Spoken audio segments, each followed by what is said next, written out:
وزیر خارجہ اسحاق ڈار کا کہنا ہے کہ پاکستان مشرق وسطی میں کشیدہ صورتحال کے خاتمے کا خواہاں ہے۔ پاکستان کی کاوشوں سے دونوں ممالک کے درمیان جنگ بندی ممکن ہوئی۔ پاکستان چاہتا ہے کہ دونوں فریقین کے درمیان جلد مسئلہ حل ہو۔ بطور ثالث مسئلے کا مستقل حل چاہتے ہیں۔ واضح کیا کہ مسئلہ باعزت حل چاہتے ہیں جس میں دونوں کے لیے جیت ہو۔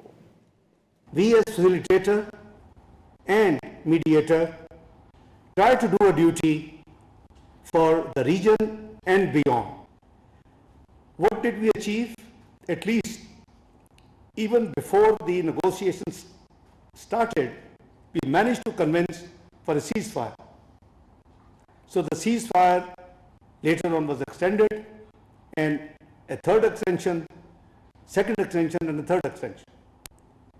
What is our objective and aim is to continue to convince both sides as an honest facilitator and mediator to negotiate and reach a peaceful settlement. This is need for the region. This is need for the globe. This is need, for the economy of the world. So objective is common, as that this this conflict ends in a dignified manner. It should be win-win. Obviously, because of the sensitivity